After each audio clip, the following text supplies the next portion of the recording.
¿En qué se parece Jesús diciendo, quien trate de salvar su vida la perderá, y quien pierda su vida por causa mía la salvará? Con lo que nos toca hoy en Eclesiastes 7, donde el predicador, después de haber dado todos los discursos que hemos meditado en sesiones anteriores, en el capítulo 7 está brindando una especie de máximas o sentencias que también tienen un estilo como de proverbio o refrán, mm, y que a veces en la iglesia, en los sermones, se leen fuera de contexto. Yo leería estos refranes siempre estableciendo el contexto del predicador, lo que hemos meditado desde antes. El predicador pensó que la vida se solucionaba y se llevaba al 100% de forma adecuada, siendo el más sabio, ¿no? Y más que como competencia, el asunto, lo dije como si fuera competencia, ¿no? Teniendo toda la sabiduría. Y luego resulta que no era por ahí. La sabiduría no le brindó la perfección de vida. La sabiduría incluso a veces se sintió como un castigo, o como que el genio de la lámpara entendió mal mi petición. La sabiduría para lo que sirvió fue para tener los ojos abiertos, como los tenían Adán y Eva en el relato de Génesis 3. Los ojos se abren, se dan cuenta de su vulnerabilidad, se dan cuenta de su vergüenza, son conscientes de su finitud, se dan cuenta de las emociones, hacen conscientes las emociones difíciles, las emociones negativas, porque qué a todo dar estar siempre bien feliz, y que a todo dar estar siempre bien alegre y siempre bien tranquilo y siempre con la confianza de que todo marcha como debe marchar, y que a todo dar tenerlo todo. Pero entonces el ser humano se da cuenta de que no solamente hay altas, que la vida también tiene bajas, y esas bajas pueden volvernos la persona más vulnerable y hacernos sentir de esa manera, vistos por todo mundo al desnudo delante de toda la gente, como, como, como motivo de burla, como motivo de chisme, sentirse eh, al expuesto, sentirse el chisme del momento, la burla del momento, saberse tan efímero, saber que aunque uno hace las cosas bien y hace ejercicio y se alimenta saludablemente y se lleva bien con todo mundo, y de todas maneras una injusticia, una fatalidad le azota. Y es una cosa de estar vivos, no es algo que podamos evitar.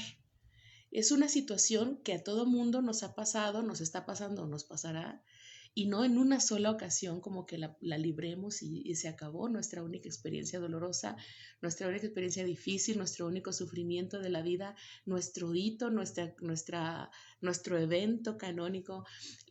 En la vida es altas y bajas constantemente, y nadie se puede escapar de ello. Y luego entonces sería muy bueno que en nuestros sermones, desde nuestro púlpito, donde la gente acude por algo de acompañamiento, por algo de consuelo, por algo de orientación en un ámbito religioso, pudiéramos hablar sin dar a entender que ser cristiano implica que puedes evadir el sufrimiento, que estar bien con Dios, que hacer todo lo que se le pide a uno como cristiano consagrado, implica que podemos deshacer el mal, que podemos evitar la angustia, que caerán a nuestro lado 1000 y 10,000 a nuestra diestra, pero a nosotros no llegarán.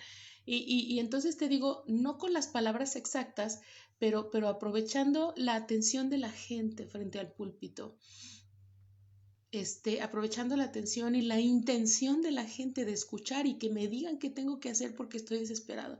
Y entonces tenemos delante de nosotros gente en situación de vulnerabilidad, en experiencias difíciles, y dando a entender que podemos evitarlas, ¿no? Y entonces viene la conclusión de, entonces, si no pude evitarla, pues por mensa, por alejada de Dios, por no consagrada, porque no me he bautizado, porque Dios tiene sus favoritos, porque lo que sea.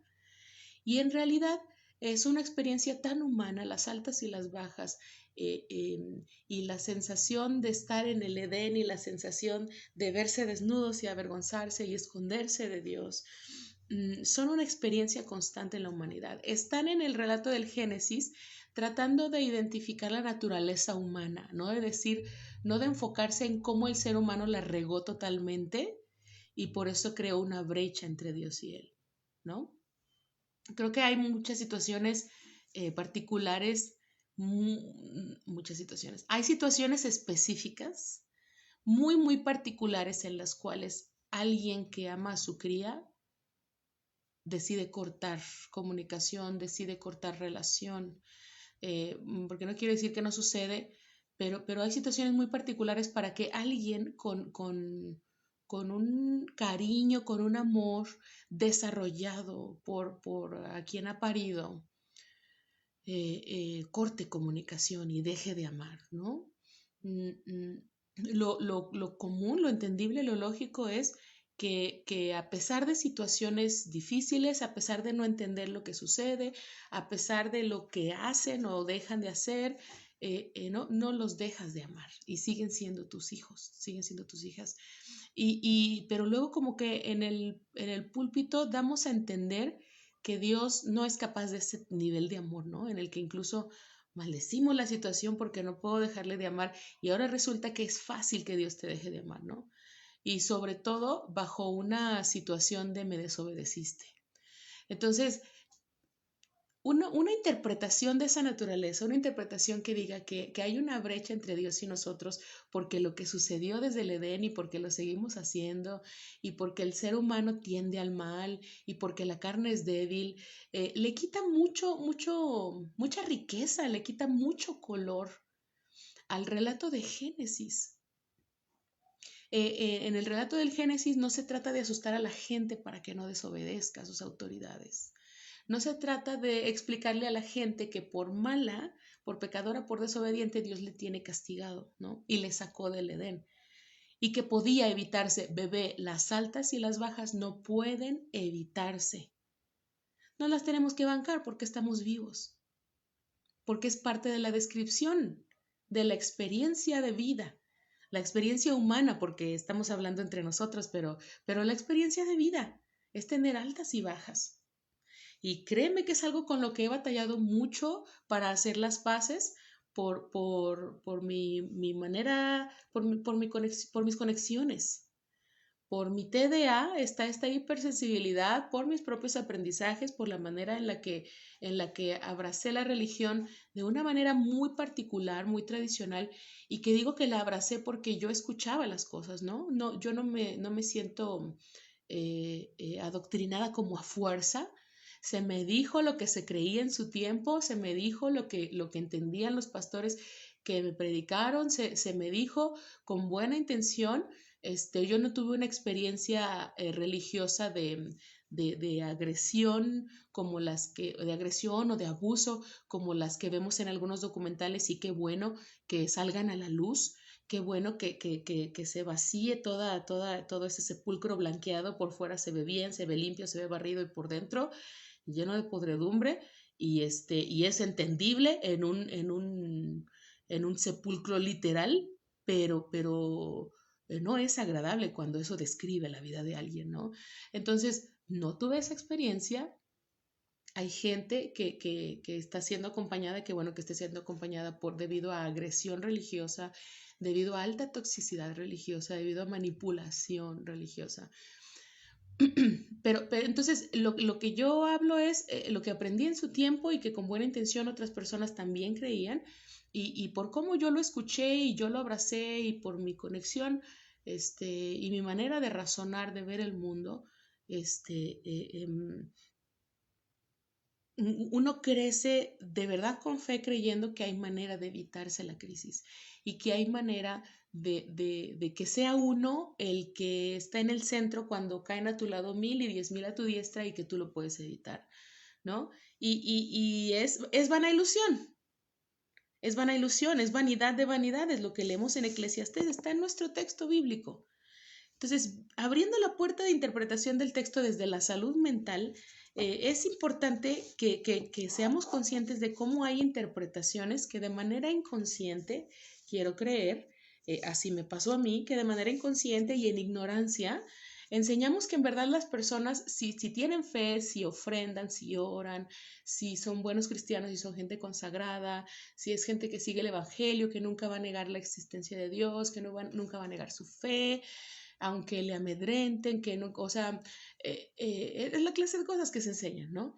Y que uno puede salvar su vida de esa manera, definiendo salvar como poder evitarle el sufrimiento, evitarle la fatalidad, alejarle de males y que caigan mil a su izquierda y a su derecha, pero a uno no llegue, ¿no?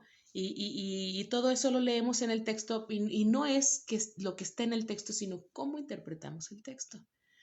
Entonces, en Eclesiastés 7, después de todo ese contexto que ha presentado el predicador, yo pensé que siendo el más sabio, yo pensé que teniendo toda la sabiduría es que lo libraba y tenía una vida perfecta y plena, y resulta que no, que la sabiduría me ayudó más bien para sentirme así de desnudo, como en Génesis 3, y decir, y alcanzar a verlo todo con esa sabiduría con la que interpretas el contexto y decir, la vida es totalmente injusta, la vida es sufrimiento, la vida es horrible. La vida puede ser lo más maravilloso del mundo y al mismo tiempo experimentar lo más terrible en la vida. Y tener ese duelo atorado allí, tener esa ausencia atorada allí, haber tenido esa experiencia de injusticia, de violencia institucional, de violencia religiosa, haber tenido esa experiencia de pérdida tan catastrófica, de tener esas experiencias de violencia familiar, de todo eso, y el sabio decir, por aquí no era, gentes. Yo pensé que ya el hecho de ser, el de pedir sabiduría por sobre encima de todo, era lo mejor, y al principio yo pensé que sí, porque entonces todo lo otro que yo pude haber pedido en lugar de sabiduría lo adquirí, fue mío, lo tuve, lo heredé todo. La sabiduría para lo que me ayudó fue para decir, vamos a experimentarlo todo, pero no para perdernos, no para evitar, para evadir, vamos a experimentarlo todo. Si la sabiduría total no era la respuesta para una vida plena y feliz y en paz, entonces, ¿qué lo es? Y se lanza por toda esta experiencia y diciendo, y en todo esto yo me dejé vivir todo, me lo eché todo, me los eché a todos, me fumé esto, me bebí aquello, me viajé para allá, tuve lo otro, lo leemos en sabiduría, en el libro del Eclesiastés, y ya lo hemos meditado antes, y que dice, y en todo esto no me dejó la sabiduría, yo me lo permití todo para disfrutarlo, para vivirlo, para que nadie me cuente y para identificar. Entonces, ¿en dónde está la felicidad? ¿En dónde está la paz absoluta? ¿En dónde está la vida plena que vale ser vivida? Y lo viví todo y vengo a platicarles mi experiencia. Todo eso lo leemos en Eclesiastés y ahora llegamos al 7, en el que nos ofrece esta especie de refranes, proverbios, máximas o sentencias que cuando las leemos no parecen tener un sentido o un orden particular. Es como una caja de galletas, ¿no? Al mismo nivel todas ubicadas para que uno tome y el orden no está ni en orden de importancia, no tienen un orden aparente. En esta serie se destacan particularmente las sentencias comparativas, son refranes de tipo comparativo. En Proverbios, bueno, Proverbios así se llama, es un libro lleno de refranes, lleno de frases, producto de la sabiduría de un pueblo, no dictadas por Dios. En Proverbios tenemos está lleno de todo eso, ¿no? Y podemos notar que hay ciertos patrones o ciertas características literarias que tienen los proverbios. Bueno, hay una de esas características o hay uno de esos estilos literarios que es de comparación. Y no solamente como de comparación, sino de cosas que son contrarias, ¿no? De cosas que en nuestro imaginario podemos contraponer como bueno, malo, arriba, abajo, oscuro y claro y todo eso. Y aquí el predicador en Eclesiastés nos ofrece algunos de sus propios proverbios, producto de sabiduría de un pueblo son los refranes, en este caso producto de su experiencia, ¿no? Aquí tenemos proverbios de alguien que ha tenido esa experiencia de sabiduría de lo alto y dinero para vivir de todo y para tener un respaldo absoluto y para perderse sin perderse, ¿no? Experimentarlo todo, que nadie le cuente y poder identificar si no era la sabiduría, si, cómo yo tenía una vida plena y en paz y feliz y libre de todo mal, entonces, ¿qué es, no? Ya lo habíamos leído en Job. Job está para platicarnos que nadie puede estar libre de todo mal y que no hay manera de escaparse de todo mal. Así que ya traemos esas nociones al Eclesiastés, pero básicamente otra vez el libro del Eclesiastés nos está reafirmando esa misma concepción, ¿no? No podemos estar libre de todo mal, no podemos creer, esperar, no podemos basar nuestra felicidad, basar nuestro bienestar en la creencia de que podemos estar libres de todo mal. Nadie que esté vivo puede evadir esa realidad que es parte de la definición de estar vivos. Y no solo de estar vivos, sino de además tener el nivel y las capacidades de razonamiento y de autorreflexión que tenemos. Y no voy a decir que somos los únicos. Estamos hablando de lo que nos ha tocado vivir, somos seres humanos y de esto podemos hablar, pero somos una especie, no quiero decir que somos la especie, pero somos una especie que puede reflexionar sobre sí misma, que puede pensar sobre su experiencia, que puede analizar, que puede echar mano del pasado, del presente y hasta del futuro de cierta manera. Somos una especie que hace eso, ¿no? Y es algo que no debe faltar en nuestros sermones, es algo que no debe faltar en nuestro acompañamiento religioso, en la gente que está en una situación de vulnerabilidad, en que está en una situación de sufrimiento, de duelo, de pena, y poder ofrecerle un acompañamiento que no implique con nuestras palabras que la gente puede evitarse la pena, que la gente puede ser el protagonista de caerán a tu lado 1000 y 10,000 a tu diestra, mas a ti no llegarán, sin pensar en la posibilidad de que esa frase también la está leyendo otra persona y yo estoy a su diestra, ¿no? Entonces, y eso está en Salmos, además, ¿no?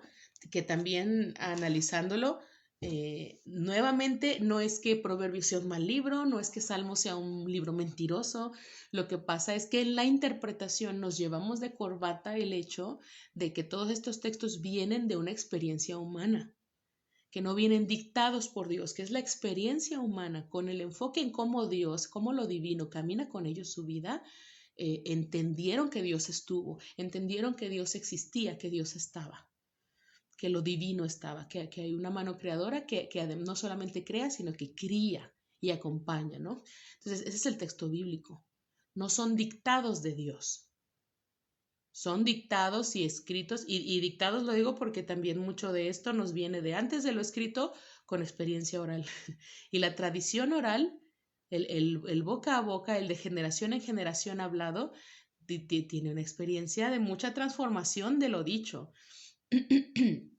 Así que no está en el hecho de que el libro sea un mal libro, de que esté mal escrito, está en la interpretación, que leamos textos que vienen de la experiencia, que vienen como testimonio de lo humano y cómo entendió que lo divino, que su mano creadora caminó con ellos como si fuera un dictado de Dios, ¿no? Y si vamos a leer salmos así, estamos fritas, estamos fritos, y si vamos a leer proverbios así, estamos friendo al prójimo. Entonces, se trata de la interpretación, se trata de lo que procesamos y decimos y expresamos y creemos para nosotros mismos a partir de la lectura. No leemos el texto y luego decimos palabra de Dios. Es lo que yo leí, es lo que yo entendí. No abrimos la Biblia y decimos Dios dijo. Y yo he interpretado que Dios dice. Y eso, en lugar de restarnos autoridad y en lugar de restarle autoridad a la religión, a la iglesia, a la fe, de restarle autoridad o valor a la Biblia, la vindica porque nadie puede estar en una situación saludable, de adecuada luz y sal del mundo, estando en un pedestal que no le corresponde, teniéndose sobre él, sobre ella, sobre eso, expectativas que no puede cumplir. Así que no le restamos valor a la Biblia, no le restamos valor a Dios, a la fe, a la esperanza, a la iglesia. Es darle su espacio, es darle el respiro de no poner sobre ella, él o eso eh, eh, eh, potestades que no tiene, ¿no? Como cuando estamos en pareja y nuestra noción es que esa pareja nos haga felices o yo hacer feliz a, cada quien se hace feliz. Es una responsabilidad propia, igual que sobre nuestro cuerpo, que incluso donde hay influencia de otros, intervención de otras, acompañamiento de otros, sigue siendo orientado a que uno se hace cargo de su propio cuerpo. Y como parte de que uno se haga cargo de su propio cuerpo, incluye el cerebro, incluye la mente. Uno se hace cargo de su propia mente, uno se hace cargo de su propia vida en autonomía, en independencia, sobre todo llegando a la madurez y la autonomía de tomar decisiones sobre su propio cuerpo. Uno se hace cargo de su propia felicidad. Entonces, es como ese tipo de malinterpretaciones en las que uno tiene la noción torcida, mal aprendida, de que estoy en pareja con alguien que me haga feliz o que estoy en pareja con alguien y yo voy a hacerle feliz, ¿no? Entonces, se trata de una situación en la que no quitemos desde el púlpito, desde nuestros sermones, la conciencia de eso, porque también a veces lo que enferma nuestro sermón, lo que enferma nuestra iglesia, lo que enferma en nuestra experiencia religiosa y luego por ende nuestra vida familiar y nuestras relaciones de pareja y todo eso se filtra, ¿no? Seamos conscientes de que incluso en la dinámica de la iglesia, las personas que vienen a la iglesia porque están vulnerables, porque están pasándola mal, porque quieren una orientación religiosa, porque quieren que se alimente su fe, porque quieren encontrar respuestas, ¿no?, en Dios.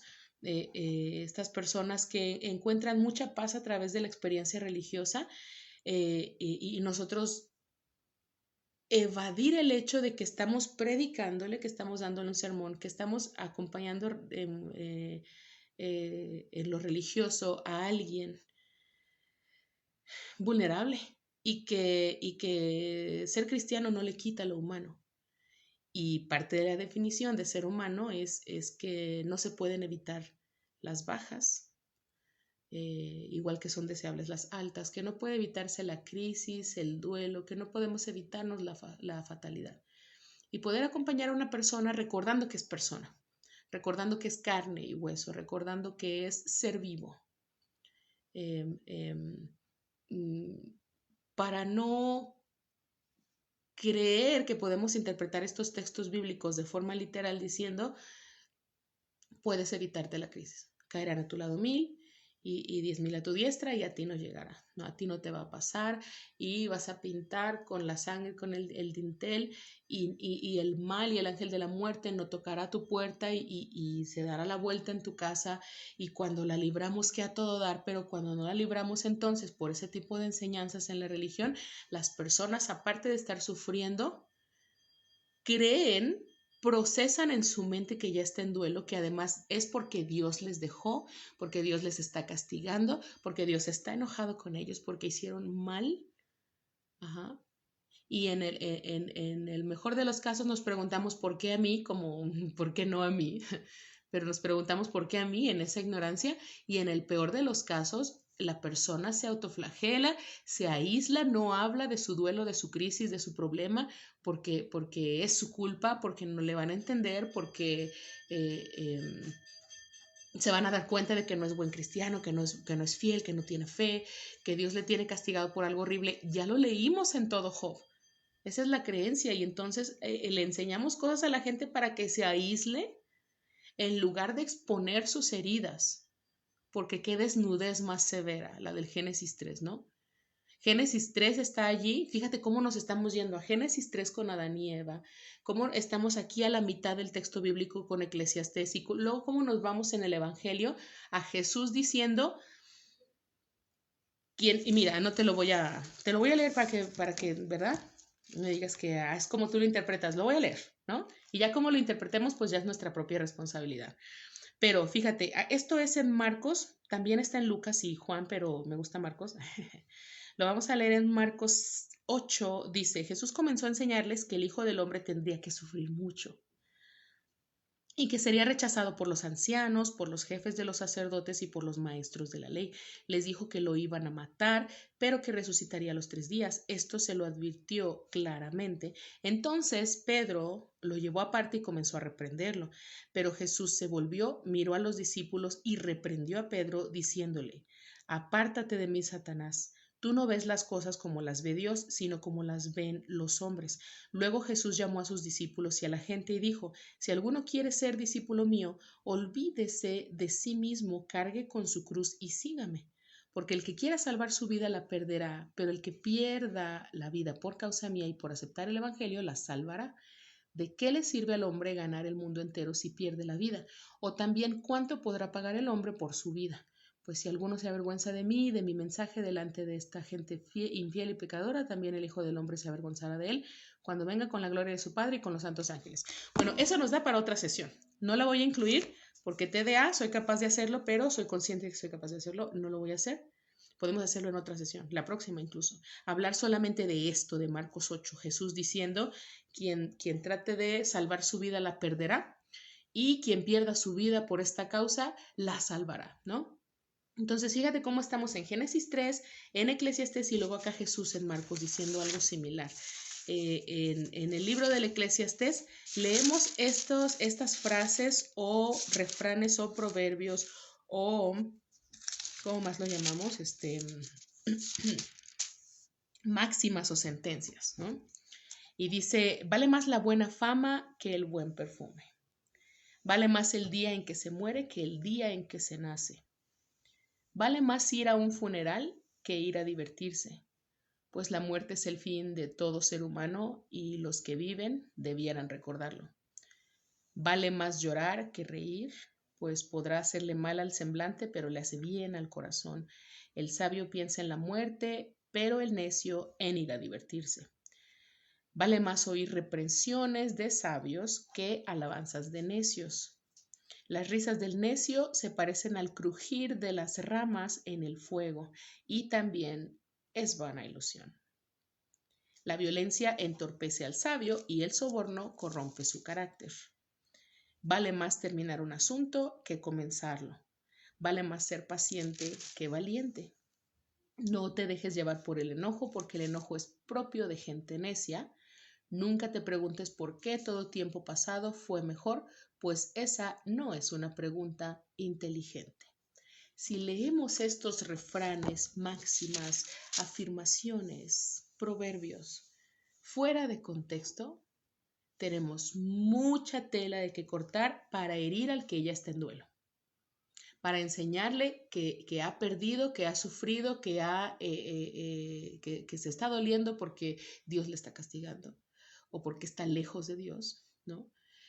Y está lejos de Dios porque se ha alejado y ha puesto una brecha. O sea, esa manera de acompañar no es acompañar. Y genera más toxicidad religiosa de lo que genera bienestar como religión, ¿no? La religión deja entonces de ser una herramienta segura y una herramienta legítima para que una persona procese su duelo, para que una persona procese su momento de crisis mientras lo atraviesa.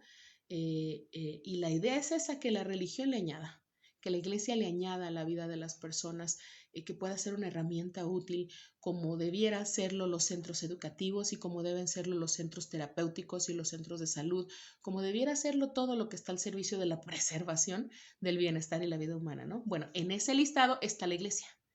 En ese listado estamos los religiosos, estamos las personas con credenciales pastorales, estamos las personas que acompañamos desde perspectivas de fe, desde perspectivas religiosas.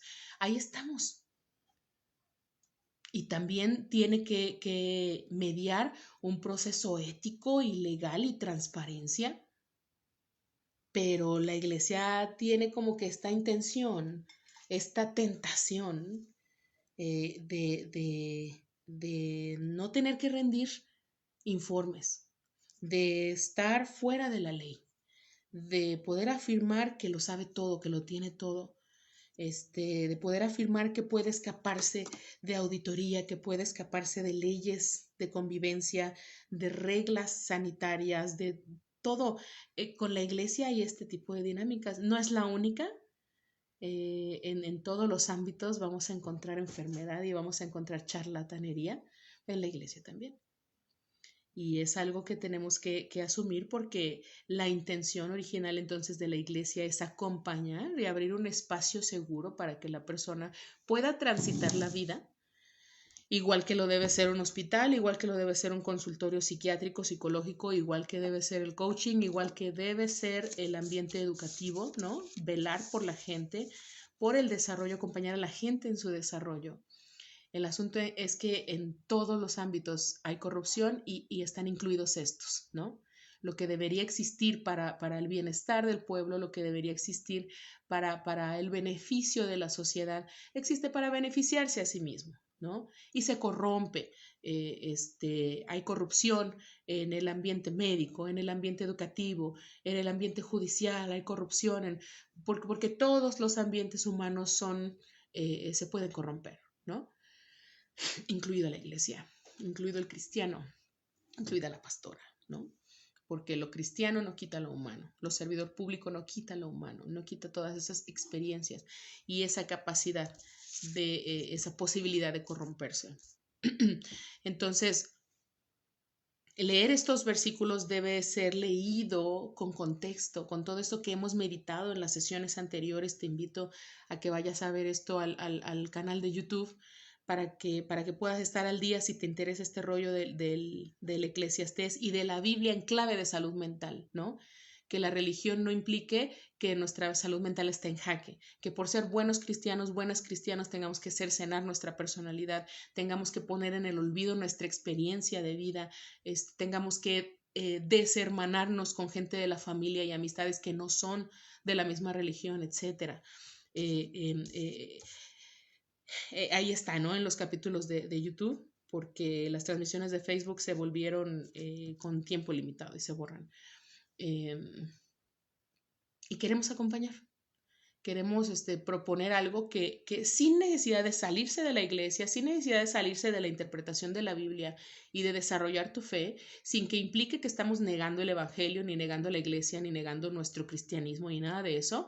Poder ser cristianas, poder ser cristianos, ser religiosas, ser gente de fe, gente que invoca a Dios, gente que lee la Biblia, que canta corillos, gente que hace experiencia de religión sin necesidad de cercenar su personalidad, sin necesidad de negar quién uno es en su entera existencia, sin necesidad de que afecte la salud mental por ser buen cristiano, por ser buena cristiana.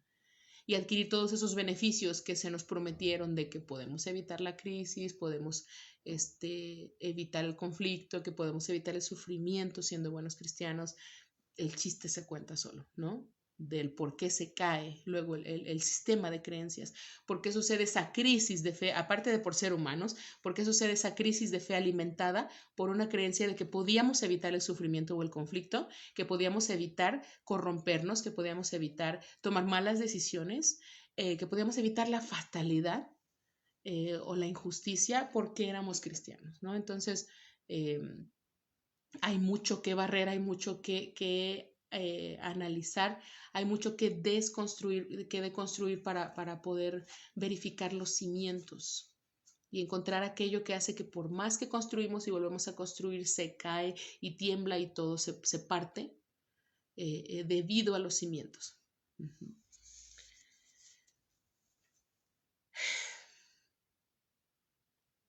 Entonces aquí se trata de que podamos acompañarnos en lo religioso sin estar enseñando de forma inconsciente a las personas que pueden evitarse el conflicto. Te vamos a acompañar a través del conflicto, no te podemos evitar el conflicto. Dios te va a acompañar en medio de la crisis, no te va a evitar la crisis. No te está, porque no te está evitando, no te está evitando la experiencia humana. Igual que en el Génesis 3, los hebreos con su historia, su propio relato ontológico, su relato de origen, que todas las culturas tienen, nuestras culturas prehispánicas tienen también sus relatos de origen, tienen sus propios edenes, tienen sus propios conflictos, sus propias manos creadoras. Toda cultura tiene sus propios relatos de origen. Entonces, que leemos en la Biblia, el relato de origen de los hebreos en el Génesis, no está allí para indicarnos lo mal que le va al que desobedece, sino que no podemos evitar, ni siquiera dentro del Edén, ni siquiera en el estado zen más profundo y más estable, ni siquiera en la total sabiduría como la que pidió Salomón, ni siquiera ahí se puede evitar la crisis, el conflicto, las malas decisiones, la desobediencia, lo que sea. Ajá, pero fíjate, ya empecé a mencionar lo de la desobediencia y lo tomamos como algo en cuestión de leyes y de justicia. Ni siquiera en el Edén, ni siquiera en el estado más óptimo podemos evitar estas experiencias. Podemos evitar la mala toma de decisiones, ni siquiera en ese estado de absoluto balance. Podemos evitar el sufrimiento de la pérdida, ni podemos evitar el conflicto, ni la fatalidad, ni la injusticia. No se puede. Y no se trata de lo mal que uno lo hace, ni lo mal que uno desobedece y se aleja de Dios, sino de cómo de hecho Dios no se aleja. Y Dios busca el rostro, no como un juez tratando de buscar de qué condenarnos, no como, no como un paparazzi buscando de qué forma exponernos, sino como alguien que no se puede ir tan fácil, porque uno no se va tan fácil de lo que creó, porque uno no se va tan fácil de lo que ama, ¿no? Incluso cuando esa experiencia de amor no es saludable, uno no se va tan fácil. Y cuando estás fuera del conflicto es fácil decir por qué no denunció, por qué no se fue, por qué no dijo la verdad, por qué le siguió aguantando eso, porque es que no es fácil y cada quien tiene su experiencia propia, que puede platicar y decir, y no me fui antes, y le seguí la historia, y no quise ver, y las señales, las banderas rojas no las vi porque traía lentes rosas, y todo mundo puede hablarlo de manera profunda, hasta de broma, diciendo mi momento más humilde, ¿no? Es algo de lo que todos podemos dar fe, porque es una experiencia que no podemos evitar, pues es definición de estar vivos, de ser personas, de estar en esta vida, de transitarla. Eh, eh, y entonces, el Génesis no es para decir lo mal que la hacemos, lo mal que nos va por ser desobedientes, sino para decir, no está fácil que se vaya Dios. No es así de simple que Dios se ofende y te deja. No es así de que sea por castigo. No es así de ponerte a prueba para ver en dónde te equivocas y poderte decir, ajá, ¿no? Y qué decepcionante. Génesis 3 está para decirnos, no está fácil que Dios se vaya. Y con todo el antecedente, y no se trata de que Dios te castigó, ni que te puso bajo el microscopio para ver en qué momento le decepcionas. Se trata de que no se va fácil. Se trata de que te busque el rostro, y no porque no sepa lo que pasó, sino porque necesitas confrontación. Se trata de que si las relaciones permanecen saludables y prolongadas, es porque las cosas se hablan de frente. Se trata de que se hablan de frente y asumimos nuestra responsabilidad y nuestra toma de decisiones. Y hablamos con claridad de lo que queremos, de lo que ya no nos gusta, de lo que necesitamos. Y las relaciones que permanecen saludables y prolongadas requieren de confrontación.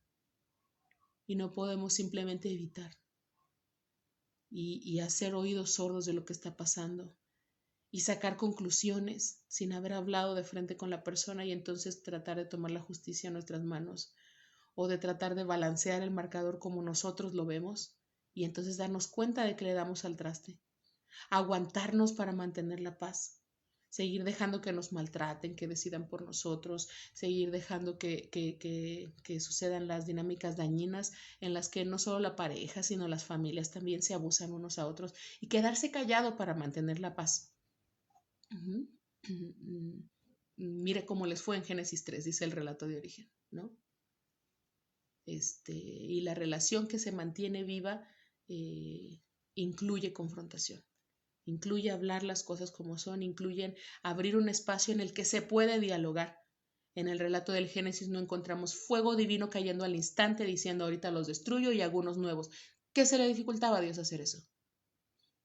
¿Qué se le dificultaba?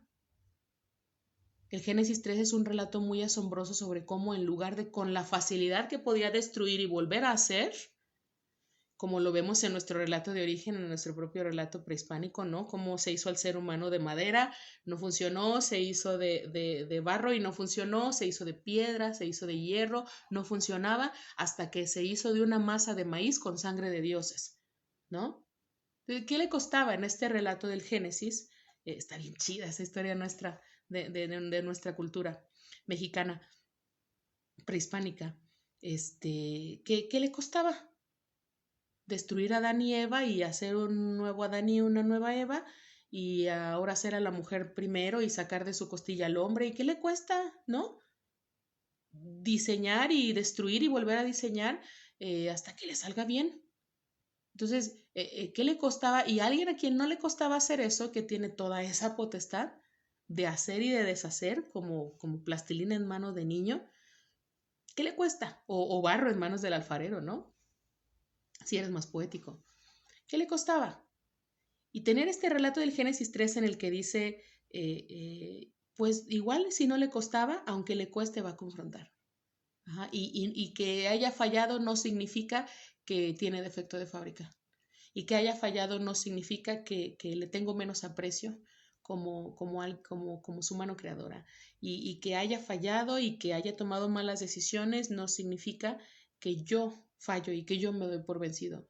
Y que así como se está ocultando de mí, también yo puedo hacerme el desentendido y hacer como que nada pasó. Por ahí no es.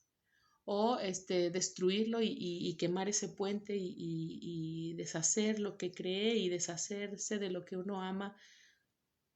No hay amor como ¿no? Y entonces establece el Génesis 3 como ese amor divino, ese amor de mano creadora, ese amor de alguien por algo que creó, algo que cría, que sostiene. No está fácil que se vaya Dios. Y fíjate qué diferencia enseñar eso a partir del Génesis 3 a enseñar, mira cómo le va a los que desobedecen, ¿no?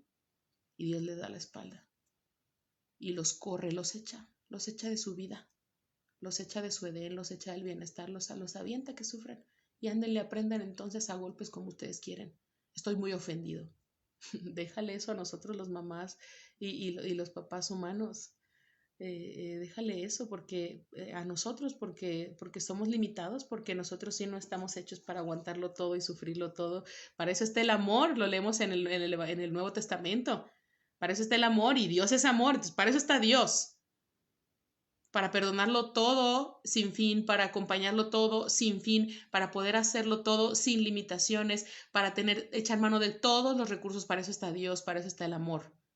Para todo perdonarlo, todo sacrificarlo, todo enfrentarlo, todo lo soporta, el amor nunca deja de ser, el ser humano sí deja de ser.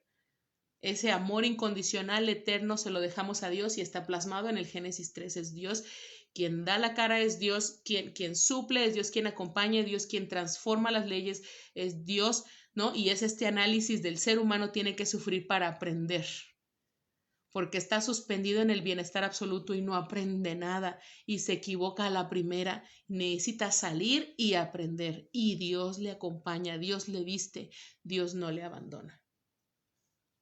Y es mucho más nutritivo un Génesis 3 en ese tenor que en el de decir y se va y no lo vuelvo a ver y a Dios no merece mi Edén, se larga porque le di la mano y me tomó el pie. Eso déjenselo a los humanos y ya trabajaremos con eso. por nuestra propia cuenta y con nuestra propia responsabilidad sobre nuestra vida. Y entonces el sabio, es como si el sabio en Eclesiastés otra vez hubiera caído en esa idea de analizar el Génesis 3, a ver qué falló en el origen, ¿no? Me están diciendo que me van a dar lo que sea que yo pida.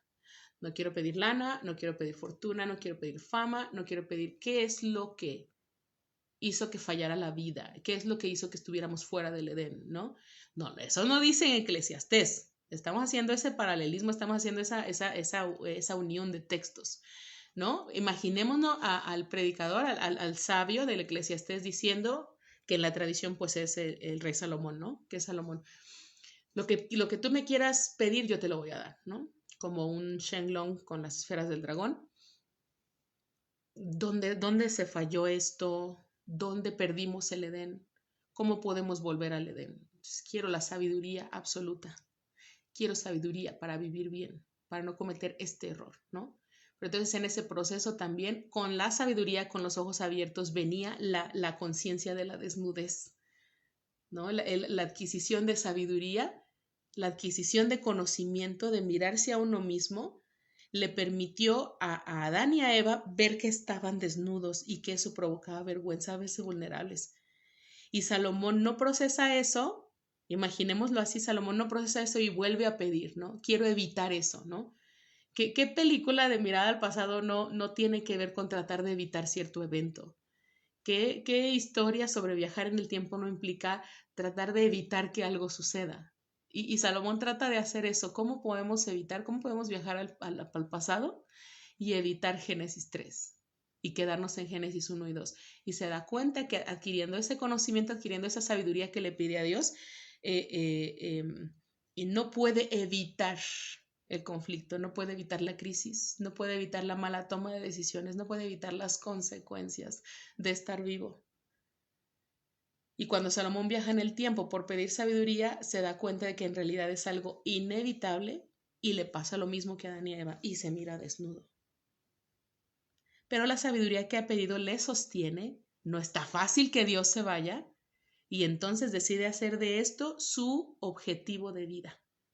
Voy a experimentarlo todo sin que la sabiduría me deje de acompañar. Voy a analizarlo todo. Nadie me va a contar nada. Y como iniciamos la sesión de hoy, se echó todo, se fumó todo, se comió a todos, se hizo para allá y para acá, hizo y deshizo.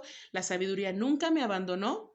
Hice esto siempre consciente de que estaba tratando de identificar entonces en dónde es que está la paz absoluta, en dónde está la sensación de plenitud, la vida bien vivida. Y en ese tenor nos ofrece estos relatos. Como ya es la 1:51, yo sé que me voy a asombrar cuando vea la duración del video y no me quiero extender. Vamos asumiendo que no pudimos profundizar en Eclesiastés 7 del 1 al 10, que era lo que nos tocaba hoy. Y vamos a ver cómo nos va ya leyendo estos proverbios o estas máximas que nos ofrece el predicador a partir de el contexto de Eclesiastés del 1 al 6. Y como ya nos dimos cuenta, el contexto de Job y el contexto del Génesis 1 al 3 y el contexto de, te dije, Marcos 8 o Mateo 16 o Lucas 9, está en los 3 evangelios, nomás no está en Juan. Eso de Jesús diciendo, no vale la pena tratar de evitar. Pedro le reprende, le dice, no digas eso, y si sabes por dónde va el asunto, ¿por qué no evitas esos lugares? ¿Por qué no prolongas tu vida? ¿Por qué no estar con nosotros hasta los 60 y más? ¿No? Y a Jesús diciendo, apártate de mí, Satanás, igual que lo dijo en el desierto, no diciéndole a Pedro que era Satanás, no ofendiendo a Pedro en delante de todos por preocuparse y por decirle te queremos vivo por más tiempo, ¿no? ¿Por qué no podemos tener derecho a tenerte con nosotros hasta viejitos? ¿No? ¿Cómo podemos culpar a Pedro de reprenderle, aunque leemos ahí que Pedro le reprendió y decir, ¿y quién era Pedro para reprender a Jesús? Eso no vale, no le añade a nuestro púlpito mirarlo de esa manera. ¿Qué culpa, o cómo podemos juzgar a Pedro de reprender a Jesús y decirle, ¿por qué no envejecer juntos? ¿Y cómo podemos mirar a la esposa de Job y decir, cómo que maldice a Dios y muérete? ¿Quién puede culpar a alguien de orar a Dios para decirle, ya llévatelo? porque sufre tanto, ¿no? Entonces, fíjate estas proyecciones en los textos bíblicos, al principio de la Biblia, en los evangelios, en el Nuevo Testamento y aquí a la mitad en los libros de sabiduría. Así que mejor hacer una pausa aquí, seguirle meditando y en la siguiente sesión vamos yéndonos entre uno y otro proverbio o máxima que nos da el predicador a partir de todo ese contexto. Siempre buscando que la experiencia de religión, la experiencia de interpretar la Biblia, de ser cristianos, le añada a nuestra vida. No que, y de manera positiva, no que le añada carga al duelo, que le añada crisis, que le añada sensación de soledad, de abandono de Dios en medio de la pérdida, en medio de la injusticia, de la fatalidad, del hecho de que caerán a tu lado 1000 y 10,000 a tu diestra, mas a ti no llegarán, no significaba lo que me habían enseñado o lo que yo había entendido. Que Dios nos ampare porque esto no está fácil, pero alguien que pidió sabiduría nos dejó testimonio y pues hay que aprovecharlo, hay cosas que no podemos evitar experimentarlas en cabeza propia, pero hay cosas que pueden añadirle a nuestra experiencia y a nuestras herramientas para cuando nos toque experimentarlo por nosotras mismas, porque no podemos evitarlo, pero que haya sabiduría para la vida, que viene de lo que otros experimentaron en cabeza propia y que ahora nos comparten, ¿no? El legado que nos da la sabiduría no era la respuesta, la sabiduría era el camino, dice el predicador, y el camino no está nada fácil. Y la sabiduría no te lo puede evitar. Igual vamos a perder, igual nos van a engañar, igual vamos a engañar, igual vamos a experimentar injusticia en distintos grados, igual vamos a tener que decir adiós, igual, tenemos que morir. Pero ¿cómo vamos a vivir en el entremedio, no? Y entonces, pues veamos cómo resulta la meditación de esos refranes uno por uno o como agrupados. Por lo pronto, te deseo sabiduría para la vida, que no nos puede evitar la crisis, pero puede acompañarnos para que no quedemos ahí, para que ese no sea el fin de tu vida, para que ese no sea el fin de tu felicidad, sino que puedas atravesarlo y adquirir sabiduría en el proceso, que valga la pena. Ajá.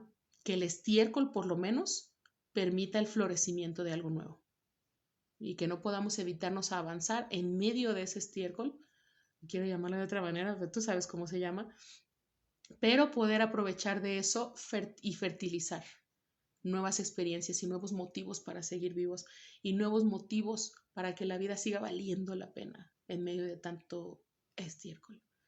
Y con ese deseo durante tu proceso, el proceso que no se te puede evitar, que no puedes evadir por ser cristiano, por ser pastora, por ser bebé, porque somos humanos, ¿no? Y es parte de nuestra definición de estar vivos.